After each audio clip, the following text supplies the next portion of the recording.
what's happening is Gaia, Mother Earth, is expanding, and she's moving on to her next root race as well.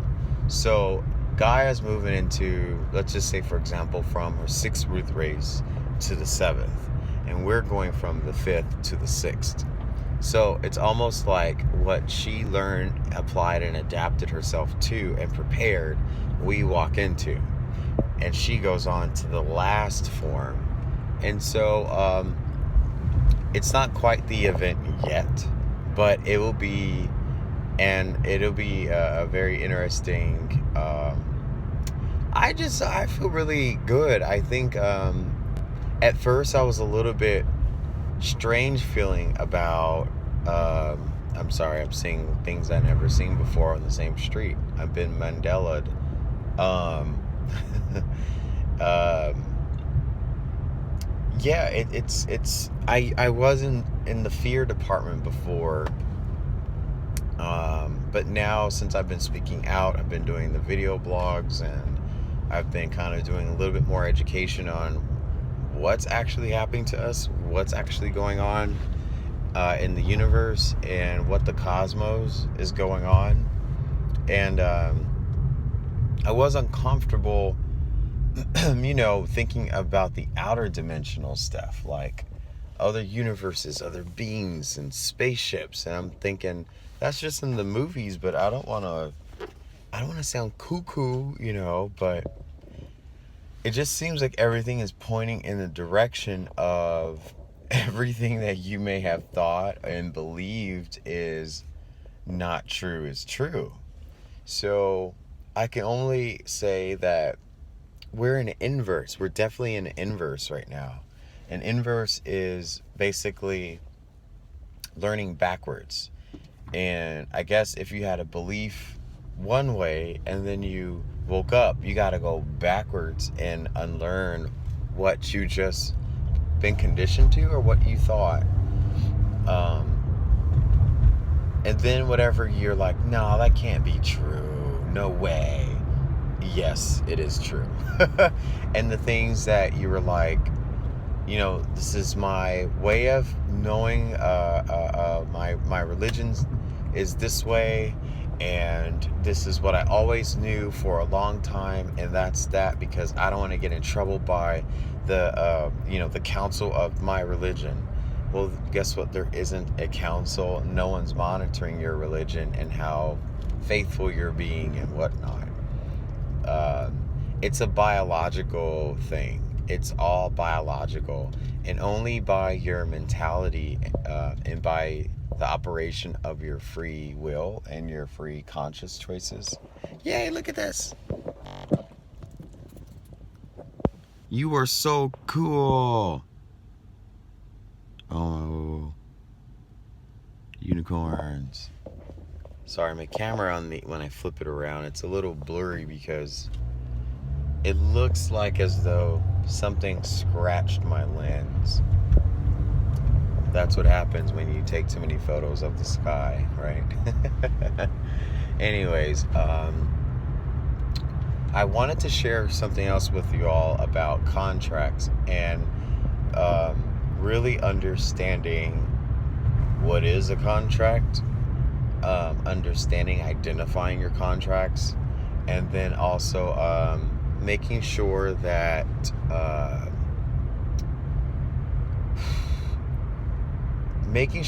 if you edit your history timelines, that those contracts don't reattach themselves.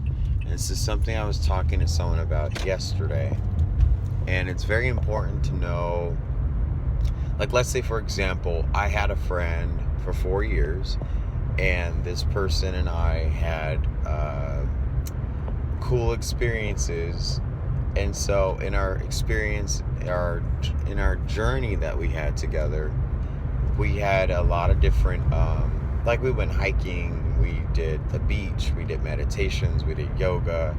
And so it's sort of like all that time spent and all that acknowledgement of each other, it created a contract. And sometimes when there's conscious contracts in the present now, it means that there was if you're in the past life theory, then it means in a past life you and this person had a relationship, or maybe you had work that you had to do together.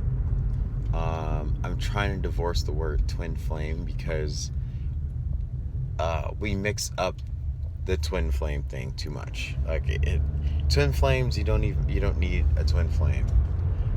What you all need to know is the divine source will repair you, pair you with someone. You will always be paired with someone if you had contracted yourself to a journey, if that makes any sense at all.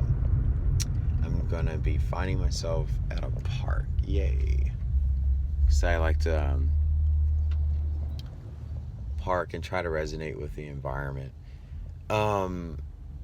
So me and this person, we basically lost communication over the last 2 weeks. I keep reiterating a lot of times that this whole thing is not you and I. This thing is about everybody.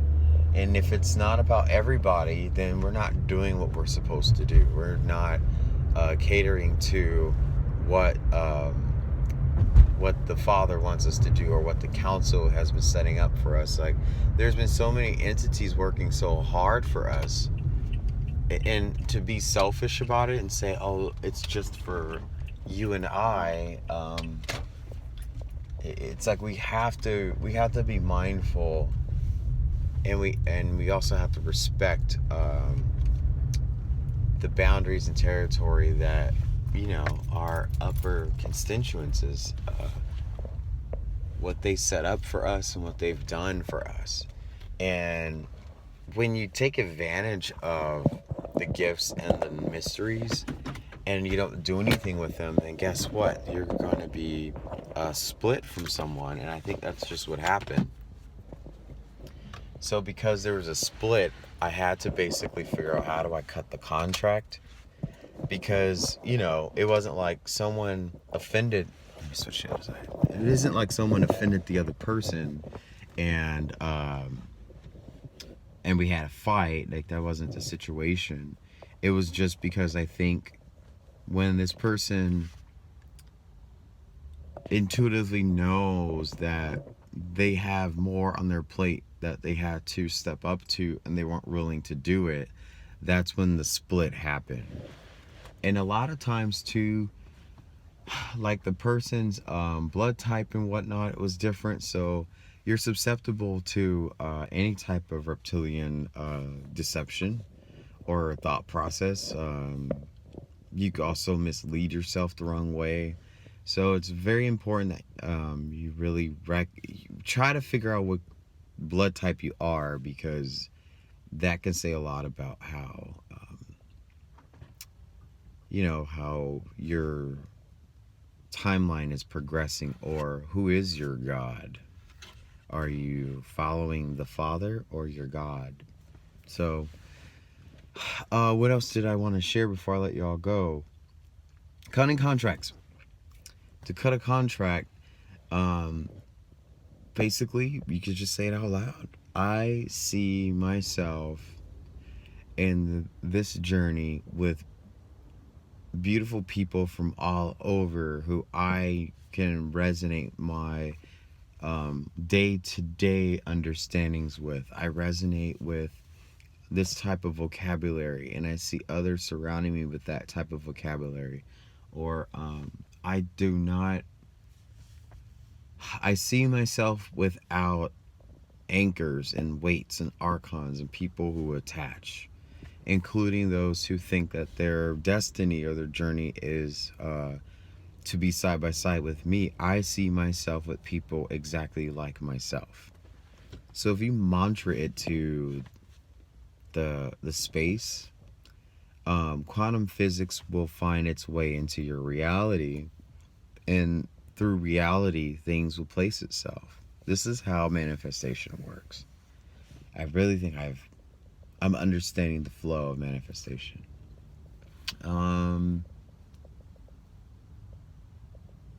There was something about the red skies. I'm gonna make another video about it. But if you guys look up the book of Daniel, and there is a interpretation of something about the iron and clay being mixed. Everyone thinks it's about the dynasties and kingdoms and the king of the north and south, but people are not understanding it's a galactic situation, not because later on in the book of Daniel it talks about rock that's cut not by human hands, so it wasn't from our earth territory. Interesting that I said territory. I want to also make another video about terra firma because that's the real name of where we're at. And the Saturn plane video that I demonstrated, that was a theory, but I know terra firma is what was confirmed to me, what we're on. TERAFIRMA. I'm going to also put that in the description box below. There's so many things. So that was what I was up to on the weekend. Getting my brain filled up with, a lot of information. Yes, but that book of Daniel, that was very, very, very direct, that the 3 days of darkness and volcanic activity, the eclipse, the sun being covered, the moon being covered, and then our biological changes in our bodies and this DNA change. Well, not everybody, because you have to keep a clear crown to root. You have to keep a clear crown to root. There can't be 1% of frustration as much as possible, as much as you cannot be frustrated as possible. And things are going to pop up every day to frustrate you, and those are intentional. Those are other entities trying to slow down your ascension process.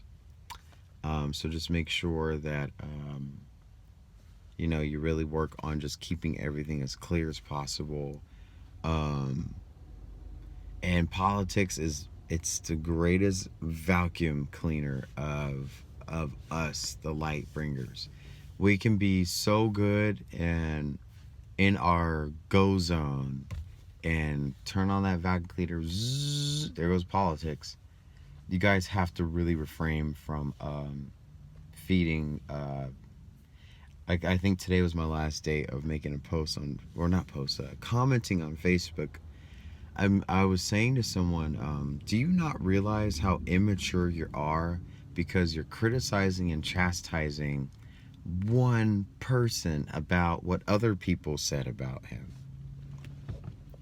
Who cares? And he's a human being, so regardless of how a human being is, you have to maintain yourself. You have to be mature. You have to be the better person, and you have to put yourself in front of other people. And this lady who was much older than I, she was like, I can say what I want. I'm entitled to say what I want. And that is the worst waste of human being I've ever met. And I'm like, wow, I'm so glad I see the light. And I have a beautiful soul, and it's like there's no more trying to help anybody. There's no more. Only those who really understand your gift and they accept your gift, and you share your gifts with each other. And it's out of gratitude that, they say that they're grateful that you're around. They're delighted that there's a sharing correspondence. That's the only way that you can really use your gifts properly. And yeah, there's so much to tell everybody.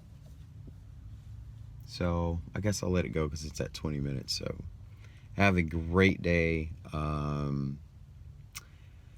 Enjoy yourselves today. Don't try to just stay a little positive.